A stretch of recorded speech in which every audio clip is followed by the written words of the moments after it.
Hello and welcome to my list of the overall top 5 bosses from the Legend of Zelda franchise. But first, just to get it out of the way, this is my list. If you don't like these bosses, that's fine. This is just my opinion. And if you thought I left someone out who should have been in the list, then put them in the comments down below. But other than that, let's begin this list. And by the way, no Gannon fights allowed, because he's the end boss and he's designed to be cool. So, starting off this list at number 5, we have Kale Demos, or more commonly known as the thing in Wind Waker that eats Makar. I thought this boss was really cool, especially because in the dungeon Kale Demos is found, you get the boomerang, your first projectile weapon, kinda. You do get the grappling hook and Dagger Leaf first, but the grappling hook isn't a weapon really, just a way to get some extra loot for monsters, and Dagger Leaf just stuns enemies, and does not hurt them, so it's not technically a weapon. But back to the boss itself. Kale Demos eats a little leaf man named Makar.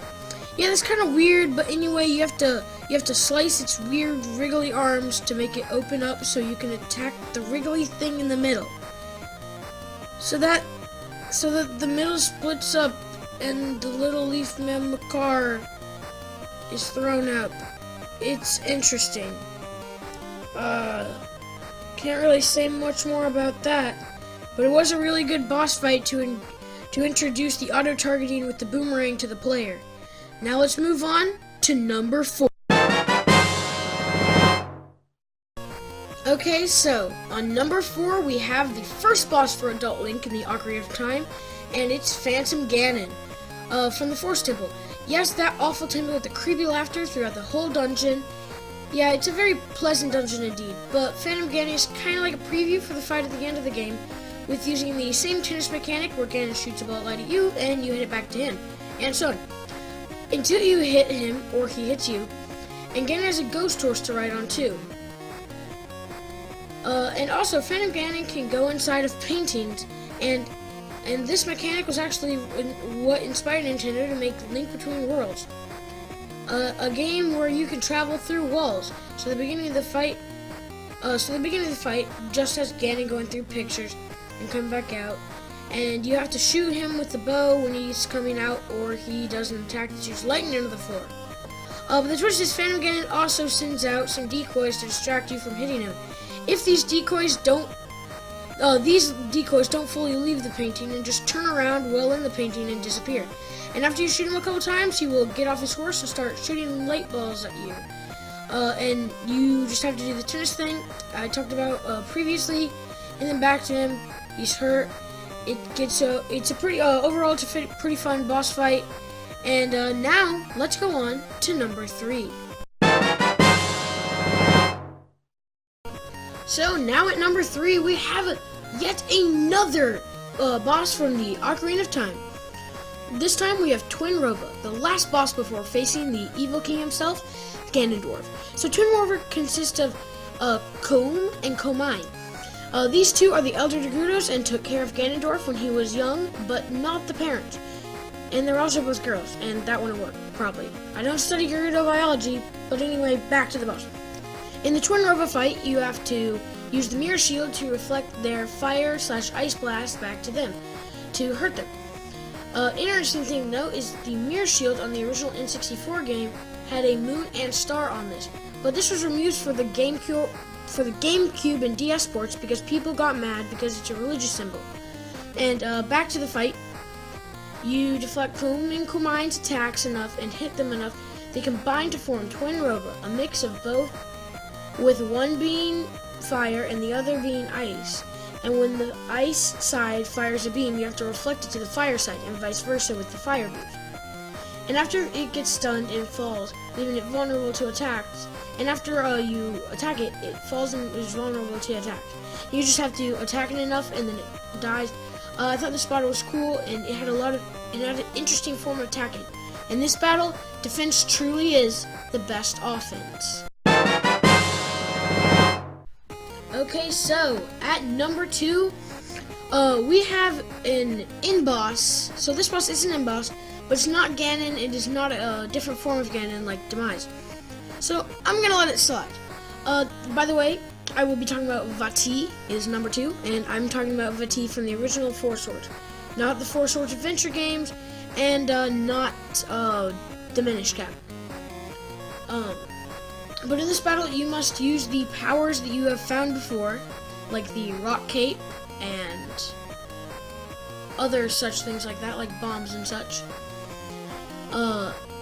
And you have to fight Vati with it. Vati will kind of make a tornado below it, and you have to throw the bombs into the tornado thing. There was an interesting twist ending after this fight. I'm not going to spoil it, but you can spoil it for yourself somewhere else. I thought Vati was pretty cool, and I'm glad that there was something new than just Gannon, and he's made his appearance in other games, such as Diminish Cap and Four Swords Adventures.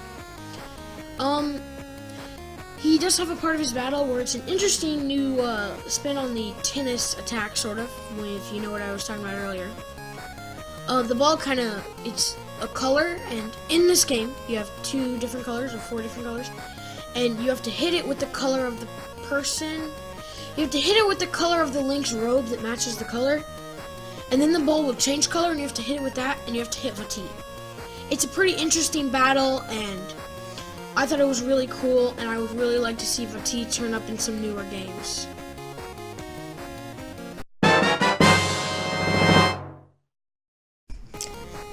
So, now we are on number 1 on the list. So, you might be wondering yourself, hey, what boss could possibly be good enough for the number 1 spot? Well, to some of your surprises, it's Goma, the first boss in Wind Waker. So, here are my reasons. This battle happens on Dragon Reese Island, a pretty cool place. Has a great dungeon. It made the fire dungeon work, unlike Ocarina of Time. That was not a good fire dungeon. I did not like that dungeon. This dungeon was also cool. It introduced the grappling hook. The grappling hook is a great thing. It's like a hook shot that you can use to swing on ledges, and I thought that was really cool. I'm gonna stop getting sidetracked about the hookshot, and now we're gonna go to the boss. He's pretty cool. He's like an evil centipede mixed with lava, and how the fight goes is you latch onto Valu, a dragon's tail, which is sinking through a crack in the mountain above. You're fighting in a volcano, by the way, and it's blocked out by the top. And in an Indiana Jones style, you have to grab onto that, and you have to swing to the other side. It's one of my main reasons for this. It's crazy action-packed, and it's awesome. There's lava, there's a giant centipede monster, there's also Indiana Jones flying things like that. Basically, you just have to swing across. Valu will get scared because you're grabbing onto his tail. And he will shake around, and he will knock down some rocks, which will hit Goma and start cracking through his shell, until eventually you kill him. And actually, I think that's just a really cool fight, and I'm glad that it added this in, because I think it was very helpful to learn how to use and it really helped people learn how to use the grappling hook. Thank you for watching. If you enjoyed this video, subscribe.